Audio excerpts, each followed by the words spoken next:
आप सभी से पुनः एक बार ममता सुराना का जय जिनेंद्र। हमारे इस 10वें एपिसोड में आप सभी का स्वागत है। पिछले 9th एपिसोड में हमने देखा था कि पोस्ट मैट्रिक स्कॉलरशिप क्या होती है, किस तरह से मिलती है और उसमें कितना अनुदान हमें प्राप्त होता है। और इस एपिसोड में हम देखेंगे कि प्री मैट्रिक स्कॉलरशिप क्या होती है। प्री मैट्रिक और पोस्ट मैट्रिक, जैसा कि नाम से ही जाहिर है, प्री मैट्रिक मैट्रिक के पहले की स्कॉलरशिप होती है, जैसे first standard to 6th standard, 6 to 8 standard, 8 to 10th standard. इसी तरह से पोस्ट मैट्रिक स्कॉलरशिप जो होती है वो 10th के बाद की स्कॉलरशिप होती है।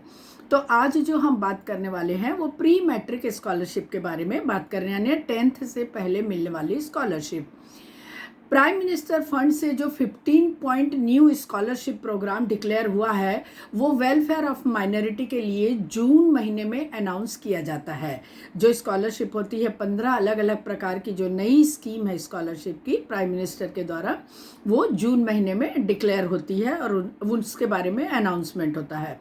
पहले क्या होता है, 1st से 8th स्टैंडर्ड की सभी पहले दी जाती थी, प्री मैट्रिक करके वो स्कॉलरशिप होती थी, लेकिन अभी वो बंद कर दी गई है क्योंकि 1st से लेकर 8th तक गवर्नमेंट का ऐसा मानना है कि हम उसकी फीस ही नहीं लेते हैं, तो स्कॉलरशिप किस बात की। तो इसलिए अभी ये मान के चलिए कि प्री मैट्रिक में 9th और 10th ही एलिजिबल है।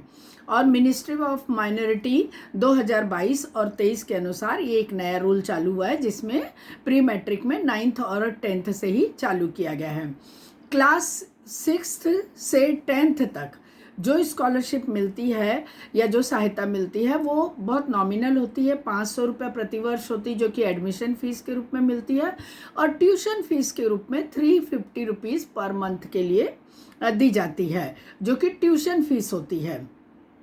और मेंटेनेंस अलाउंस जो होता है वो 1st से 5th स्टैंडर्ड तक के लिए दिया जाता है, जो नील होता है। मैंने आपको पहले ही बताया क्योंकि उसमें कोई फीस ही नहीं लगती 1st से 5th तक, तो किसी प्रकार की स्कॉलरशिप का भी प्रावधान नहीं है। लेकिन 6th से लेकर 10th तक का जो हॉस्टलर लोग रहते हैं, हॉस्टल में रहने वाले होते हैं, उन्हें 600 रुपया पर मंथ मिलता है। और जो डे स्कॉलर होते हैं, जो प्रतिदिन आना जाना करते हैं, दिन वाले बच्चे जो आते और जाते हैं, उनको लिए 100 रुपये पर मंथ की होती, जो मेरे ख्याल से आने जाने का अलाउंस के टाइप आप समझ सकते हैं। तो ये स्कॉलरशिप जो होती है वो स्टेट गवर्नमेंट या यूनियन टेरिटरी एडमिनिस्ट्रेशन के द्वारा दी जाती है या उनके द्वारा इम्प्लीमेंट की जाती है।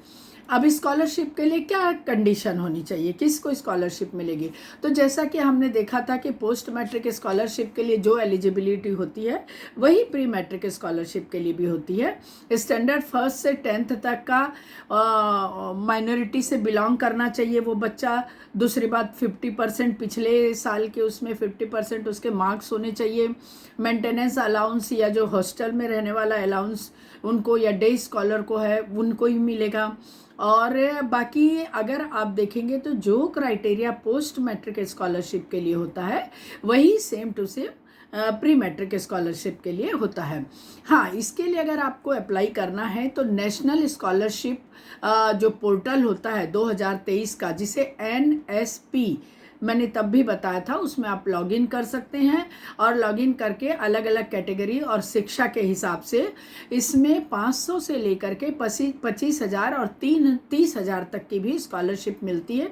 जैसे जैसे आप अपनी कैटेगरी में डालते जाएंगे कि भाई मैं ये स्टैंडर्ड में हूँ या इसके लिए मेरे को ये फीस चाहिए, इस पढ़ाई के लिए चाहिए, तो उसके अकॉर्डिंग आपको उसमें दिखते जाएगा कि आप किस स्कॉलरशिप के एलिजिबिलिटी है आपकी।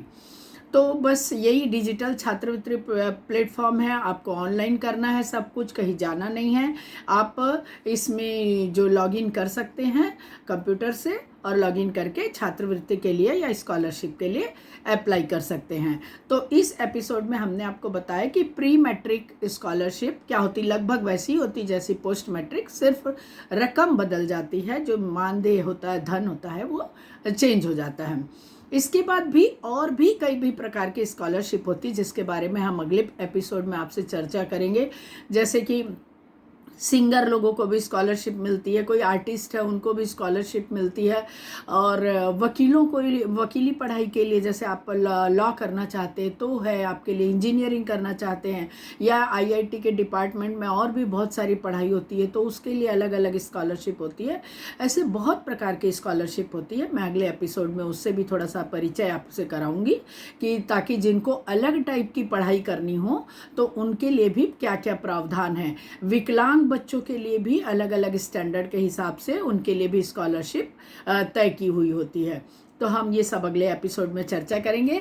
तब तक के लिए धन्यवाद, मुझे इजाज़त दीजिए और हम मिलते हैं एपिसोड नंबर 11 में, जिसमें मैं विभिन्न अलग अलग प्रकार की और अलग अलग स्टेट में किस तरह की स्कॉलरशिप का प्रावधान है उस बारे में आपसे चर्चा करूँगी। धन्यवाद। और हाँ, सब्सक्राइब तो कर दीजिएगा ताकि आपको जो अगला एपिसोड आएगा उसके लिए ढूंढना नहीं पड़ेगा, ऑटोमेटिक आपके फ़ोन में दिख जाएगा कि अगला एपिसोड आ गया है। Thank you.